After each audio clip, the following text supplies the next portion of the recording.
Hi అండి. నేను మీ రాఘవరావుని. ముద్రగడ పద్మనాభరెడ్డి ఈరోజు ఒక ఉత్తరం రాశాడండి. ఆ ముద్రగడ పద్మనాభం ఏంటంటే, జగన్ కాలు నాకే పద్మనాభరెడ్డి. బాగా కాలు నాకి, బాగా రాజశేఖర రెడ్డిది, జగన్మోహన్ రెడ్డిది కాలు నాకి బాగా ఒక కుక్కలాగా సేవ చేసుకుంటున్నాడు. అందుకే ఒక పిచ్చోడే లెటర్ రాశాడండి. నాకు తెలియగలుగుతాను. పద్మనాభరెడ్డి నీ ఉత్తరం చదివి నాకేమనిపించిందంటే, నువ్వు రెడ్డివి కదా! కాపులు అంబటి రాంబాబు కాపు అని మాట్లాడతావెందుకు? కాపుల గురించి నీకెందుకు రెడ్డి? తర్వాత ఆంబోత్ అంటే శంకర్ జాతి రెడ్డి అనుకుందాం. మరి జోగి రమేషు, విడుదల రజని వాళ్ళు కాపులు కాదే! వాళ్ళని కూడా కాపులు కలిపేస్తావా? లేకపోతే ఉత్తరం సరిచేసి రా ఇవాళ. అంతేగాని దొరికింది కదా అని చెప్పి ఏదో లెటర్ రాసేసి చంద్రబాబు నాయుడు గారికి, నారా లోకేష్ గారికి, మన తూర్పుగోదావరి జిల్లా మంచి యాసతోటి, మర్యాదలతోటి రాత్రి లెటర్ రాసావు కదా! ఒక్కసారి చదువుకో ఏమి రాసావో. అసలు నీకు సిగ్గు శరం మర్చిపోయావు అసలు నువ్వు. అసలు నువ్వు కంప్లీట్‌గా నీ మైండ్ దొబ్బింది. ముద్రగడ పద్మనాభరెడ్డి. నాకు నీ ఉత్తరం మొత్తం నచ్చిందేంటంటే ఒకటే ఒక మాట. నిజం చెప్పావు. ఏంటంటే అది, పవన్ కళ్యాణ్ గారి మాట విని కాపులంతా కలిసి కూటమి ప్రభుత్వానికి, ముఖ్యంగా నీ దృష్టిలో చంద్రబాబు నాయుడు గారికి ఓటు వేసి చంద్రబాబు నాయుడు ముఖ్యమంత్రిగా గెలవడానికి కారణం పవన్ కళ్యాణ్. పవన్ కళ్యాణ్ వల్లనే కాపులంతా గుత్తాగా ఓటేశారని చెప్పి అదొక్కటి నిజం. ఇది మాత్రం నీ ఉత్తరంలో అది కరెక్ట్ అని ఒప్పుకుంటాను. ఇంక నీ దృష్టిలో జగన్, సంక, కాళ్ళు నాకే వాళ్ళే కాపులా? చెప్పు నాకు. పవన్ కళ్యాణ్ గారి కాపులు కాదా? ఆయన ఇంకేంటి చెప్పు నాకు. ఇప్పటం గ్రామస్తులు పాపం వాళ్ళు జనసేన ఆవిర్భావ సభకు స్థలం ఇచ్చి పొలం ఇచ్చి ఆ స్థలం ఇచ్చేందుకే కదా వాళ్ళని గ్రామస్తులందరినీ ఇబ్బంది పెట్టాడు. వాళ్ళు గ్రామస్తులు కాపులు కదా! అప్పుడు నీకు కాపులు గుర్తుకు రాలేదా? అలాగే అన్నమయ్య డ్యామ్ కొట్టుకుపోయి చాలా గ్రామాలు కొట్టుకుపోయినాయి. పశువులు, గొర్రెలు, మేకలు అన్నీ కొట్టుకుపోయి వాళ్ళ బతుకులు ఛిద్రమైపోయి చాలా ఇబ్బందులు పడుతూ ఉంటే వెళ్ళడానికి వెళ్ళావు కానీ వాళ్ళకి ఇస్తానని మాట ఇచ్చావు కానీ ఒక్క మాట నెరవేర్చావా? జగన్మోహన్ నెరవేర్చలేదే. అప్పుడు నీకు కాపులు గుర్తుకు రాలేదా? ఇన్ని మాట్లాడుతున్నావు. చిరంజీవి గారు ప్రజారాజ్యం పార్టీ పెట్టాడు. చాలామంది ప్రజారాజ్యం పార్టీ చేరారు. నువ్వెందుకు ప్రజారాజ్యం పార్టీ చేరలేదు? అప్పుడెందుకు రాజశేఖర్ పంచన రాజశేఖర్ శంకనాకుతో కూర్చున్నావు? మరి 2009లో కాంగ్రెస్ పార్టీ తరఫున పిఠాపురంలో వంగ గీతకి వ్యతిరేకంగా పోటీ చేసి ఓడిపోయావు కదా? కాదా?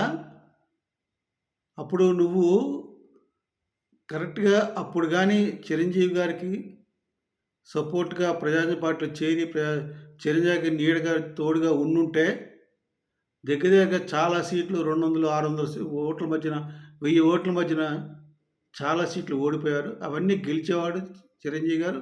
దగ్గర దగ్గరగా 55, 60 సీట్లు వచ్చాయి. చక్రం తిప్పేవాడు, కింగ్ మేకర్ అయ్యేవాడు. ఖచ్చితంగా చిరంజీవి గారు ముఖ్యమంత్రి అయ్యాడు. ఈ రాష్ట్రానికి సుభిక్షపరంగా చేసేవాడు ఆ రోజునే. ఆయనతో పాటు నువ్వు కూడా పక్కన ఉండాల్సిన వ్యక్తివి నువ్వు. ఈ రోజున ఒక పాపర్ ఏదోలాగా, పిచ్చోడిలాగా అందరూ వెలివేసిన, ముఖ్యంగా కాపులు వెలివేసిన కాపురెడ్డివి నువ్వు. దుర్మార్గుడా! నువ్వు మాట్లాడతావు కాపుల గురించి, కాపు జాతి గురించి. నీకు 2009లో కాస్త కూస్త పేరుండేది. అప్పుడు నువ్వు వచ్చుంటే చిరంజీవి గారు ఉపయోగపడేవాడు, కాపులకు ఉపయోగపడేవాడు. అప్పుడేమో మూసుకు కూర్చున్నావు. జగన్మోహన్ రెడ్డి తండ్రి రాజశేఖర రెడ్డి శంఖనాకుతో కూర్చొని కాంగ్రెస్ పార్టీ వంత పాడావు. ఏమైంది? ఓడిపోయావు. పరువు పోయింది. నీ కులంలో నువ్వు భ్రష్టుడైపోయావు. అప్పటి నుంచే నీ పతనం మొదలైంది. దుర్మార్గుడా!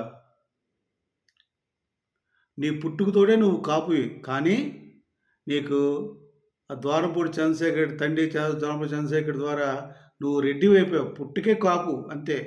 నీ పెరగడం గానీ, తర్వాత తర్వాత అంతా రెడ్డివే నువ్వు. అందుకే అదేంటారు గెజిటెడ్ ప్రకారం అంటే గవర్నమెంట్ చట్టం ప్రకారం రెడ్డిగా పేరు మార్చేసుకున్నావు సిగ్గు శరం లేకుండా. అందుకనే మార్చుకొని భయమంటారు ఓపెన్‌గా రెడ్డి గారి కాళ్ళ దగ్గర బతుకుతాను, రెడ్డి గారి సంకన ఆగుతాను, రెడ్డి గారి కాళ్ళ దగ్గర పడి ఉంటానని బతుకుతున్నావు సిగ్గు లేకుండా. రే రంగాని ఒకటే అడుగుతాను నువ్వు.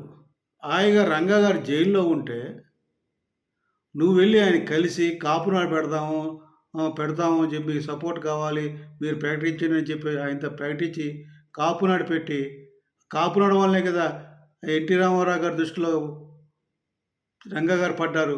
అలాగే కాంగ్రెస్ పార్టీ వాళ్ళు, కమ్యూనిస్ట్ పార్టీ వాళ్ళు ఒక్కరనే ఉంది.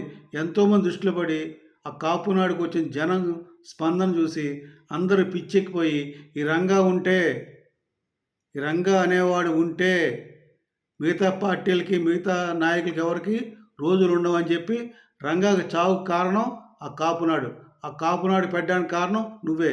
అంటే డైరెక్ట్‌గా, ఇండైరెక్ట్‌గా రంగా గారి చావుకి ముద్రగడ పద్మనాభరెడ్డి నువ్వే కారకుడివి. ఖచ్చితంగా చెప్తాను నువ్వే కారకుడివి. ఒక్కడు మరి గుర్తుందా నీకు? 88 డిసెంబర్‌లో చనిపోయాడాయన. 89 ఏప్రిల్‌లో ఎన్నికలు జరిగినాయి. మరి తెలుగుదేశం పార్టీ ఓడిపోయి కాంగ్రెస్ పార్టీ ఎందుకొచ్చింది? కేవలం రంగా గారి వలన. రంగా గారి వలనంటే కాపులందరూ గుత్తగా తెలుగుదేశం పార్టీని ఎత్తి అవతల పడేసి బంగాళాఖాతంలో కాంగ్రెస్ పార్టీని గెలిపించారు. నువ్వు హాయిగా 5 సంవత్సరాలు మంత్రిగా అనుభవించావు, మంత్రి పదవి అనుభవించావు. కాంగ్రెస్ ఎదవలందరూ, కాంగ్రెస్ నాయకులందరూ మంత్రి పదవులు అనిపించారు, అధికారం అనుభవించారు, అన్నీ చేశారు. కానీ రంగా గారి చావుకి కారకులు ఎవరో కనిపెట్టలేదు, అటువైపు ప్రయత్నం చేయలేదు, అడుగు వేయలేదు. అందుకని ఏం చేశారు కాపులందరూ కలిసి మళ్ళా 94లో గుర్తపెట్టి మిమ్మల్ని ఎత్తి బంగాళాఖాతం కాంగ్రెస్ పార్టీని నిన్ను బంగాళాఖాతం పడేసి మళ్ళీ తెలుగుదేశం పార్టీకి ఇచ్చి, ఎందుకంటే అప్పుడు 2 పార్టీలు వేరే పార్టీలు లేవు కనుక కాంగ్రెస్ తెలుగుదేశం కనుక మళ్ళీ తెలుగుదేశం పార్టీకి అవకాశం ఇచ్చారు. కానీ కాంగ్రెస్ పార్టీ నేర్చుకో, తెలుగుదేశం పార్టీ ఎవరు నేర్చుకోలేదు. రంగా గారి చావుకు కారణం ఇంతవరకు తెలియలేదు. దానికి అడుగులు పడలేదు. 94లో నువ్వు ఓడిపోయావు, నీకు గతి లేకుండా చేశారు. అప్పుడు ఏం పెట్టావు? నీ ఇంటి బయట బోర్డు ఏం పెట్టావు నువ్వు? కాపులు ఎవరు నా ఇంటికి రావద్దు, కాపులతో నాకు సంబంధం లేదు, కాపులు నా ఇంటికి రావద్దు అని బయట బోర్డు పెట్టావా లేదా? చెప్పు ముద్రగడ పద్మనాభరెడ్డి. నీ ఇంటి బయట కాపులకు ప్రవేశం లేదని బోర్డు పెట్టావా లేదా? చెప్పు ముద్రగడ పద్మనాభరెడ్డి. ఎందుకు పెట్టావు? మరి ఇప్పుడు కాపుల గురించి మాట్లాడతావేంటి నువ్వు? కాపు జాతి గురించి మాట్లాడతావేంటి? కాపుల గురించి ఉద్యమం చేశానంటే సిగ్గు చీరం లేకుండా. బుద్ధి లేని పద్మనాభరెడ్డి. చిరంజీవి గారు మర్చిపోయి నీ గురించి అసలుకి 2009లో నువ్వు ఆ ప్రజాజన పార్టీకి చేసిన ద్రోహం మర్చిపోయి మళ్ళీ నువ్వు 2014-15లో ఈ కాపు ఉద్యమం నడుపుతూ రిజర్వేషన్ కోసం వచ్చినప్పుడు దాసనారాయణరావు కలిసావు, చిరంజీవి గారు కలిసావు. వాళ్ళిద్దరూ సపోర్ట్ చేశారు. ఎందుకు చేశారు? ఇందులో ఉద్యమం వస్తే బీసీలుగా కాపులు వస్తే సంతోషం మంచిదని ఆఖరి చిరంజీవి గారు ఆఖరికి తుని కూడా బయలుదేరారు రావడం, కానీ ఆయన రానివ్వలేదు. కానీ అంత మంచి వ్యక్తి, అటువంటి వ్యక్తి గురించి నువ్వు మాట్లాడతావు. మాట్లాడే అదోలు ఈ యొక్క జగన్మోహన్ రెడ్డి అండ్ బ్యాచ్ వాళ్ళకి సపోర్ట్ చేస్తావు సిగ్గుచరం లేకుండా. నీ దృష్టిలో చిరంజీవి గారు కాపు కాదు. ఇక్కడే చెప్తున్నా ముద్రగడ పద్మనాభరెడ్డి, నువ్వు ఇప్పటికైనా సరే సిగ్గు శరం మానవ అభిమానం ఉంటే మూసు కూర్చో, ఉత్తరాలు రాయమాకు. ఆల్రెడీ నీ పరుగు పోయింది, ఎప్పుడో గంగలో కలిసిపోయావు. నువ్వు ఉన్నా ఒకటే, పోయినా ఒకటే. ఎవ్వరికీ ఉపయోగం లేదు. అటు రెడ్లకి ఉపయోగం లేదు, ఇటు కాపులకు ఉపయోగం లేదు, తెలుగు జాతికి ఉపయోగం లేదు, ఎవ్వరికి ఉపయోగపడవు. నువ్వు ఒక పనికిమాలిన దద్దమ్మవి. నేను చెప్తున్నాను, నీ బతుకు వేస్ట్, నువ్వు ఎవరికి పనికిరావు. లేకపోతే పవన్ కళ్యాణ్ గారు లాంటి వ్యక్తి వచ్చి ప్రజలకు సేవ చేస్తానంటే ఆయనకి సపోర్ట్ ఉండాల్సిన పోయి పవన్ కళ్యాణ్ ఓడిస్తాను నేను శబ్దం చేస్తావా? పవన్ కళ్యాణ్ ఓడిస్తాను శబ్దం చేస్తావా? ఓడించకపోతే రెడ్డిగా పేరు మార్చుకుంటావా? గెజిటెడ్లో సిగ్గు శరం లేని ఏదో నువ్వు కాపువా? కాపు జాతికి మాడతావా? జాగ్రత్త, కాపాడతా. ఒళ్ళు దగ్గర పెట్టుకుని ఉన్న 4 రోజులు తెలివిలా గమనించండి. ఇటువంటి నీచమైన వ్యక్తి, ముఖ్యంగా కాపు సోదరులారా, సోదరీమణులారా, జన సైనికులారా, వీర మహిళలారా, పవన్ అభిమానులారా గ్రహించండి.